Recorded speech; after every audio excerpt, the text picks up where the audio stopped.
Hi friends, good morning. Small information video అండి మళ్ళీ ఇది. మనకు ఇప్పుడు వచ్చేసి ఇది ఫీడ్ వచ్చేసి రొయ్య పట్టు, సద్దలు, కొట్టు రాగులు మిక్స్ చేసి పెడుతున్నానండి. దీనివల్ల మనకు రొయ్య పట్టులో కాల్షియం మరియు ప్రోటీన్స్ పర్సంటేజ్ బాగుంటుంది. సద్దలు, పొట్టు రాగులు ఈ కామన్గా మన అందరూ పెట్టేయండి. అవి నాకు వచ్చేసి వారానికి 10 కేజీలు పడతాయండి.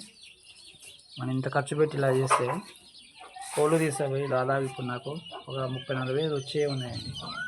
ఫోన్ చేసి లిఫ్ట్ చేయట్లేదు. దయచేసి చెప్తున్నా ఏంటంటే, ఎవరైనా అమౌంట్ తీసుకున్న తర్వాతనే కోళ్ళని వేయండి. ఇది మన దగ్గర ఉన్న బెస్ట్ బ్రీడ్ అండి.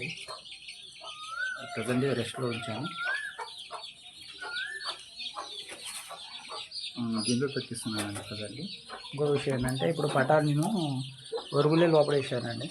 చూడవచ్చు, ఇదొకటి ఇదొకటి ఇదొకటి మూడు వచ్చి ఉడుకుతుంది. ఇండికేషన్ అంటే ఇవి బయట ఉంటే నాకు లిమిటెడ్ ఏరియా అండి నాది. ఏరియాలో ఏమైందంటే పెద్ద కోళ్ళు, పిల్లల కోళ్ళు కూడా వీటిని మేయనీయట్లేదు, సరిగా వాటికి ఫుడ్ అందట్లేదండి. అందుకని ఇందులో వేసి గాబులో వేసి కావాల్సినట్టు తింటాయండి. మనకి ఫీడ్ కానీ లేకపోతే ఇంకేమన్నా న్యూట్రిషన్స్ కానీ విటమిన్స్ సప్లిమెంట్ ఏది ఇవ్వాలన్నా ఇలా అయితే బెస్ట్గా ఇవ్వచ్చు. నేను ఇట్లాగే ఉంచానండి. మనకు ఇది ఎండాకాలం కదా, నేను ఈవినింగ్ 4-4:30కి అప్పుడు ఒకసారి వదిలిపెడతాను. డైలీగా అన్నిటిని వదిలిపెడతాను. మళ్ళీ ఇట్లనే ఉంటే అట్టి పాపం కళా పట్టు కూడా వస్తాయి. అందుకే నేను 4:30కి అట్లా వాటర్ కొట్టేసి వదిలిపెడతాను. ఫ్రీగా తిరుగుతాయి. ఫీడ్ పెట్టి వాటర్ కొట్టేసి వదిలిపెడతానండి.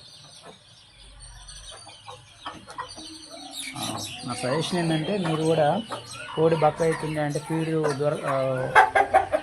ఫీడ్గా దొరకట్లేదంటే ఇలా గాబులో ఇన్ఫ్లుయెన్స్. ఇంకొక విషయం ఏంటంటే, అమౌంట్ తీసుకున్న తర్వాత కోళ్ళని ఇన్ఫ్లుయెన్స్ ఎవరికన్నా ఇంత తెలిసిన వాళ్ళకైనా సరే. Thank you friends.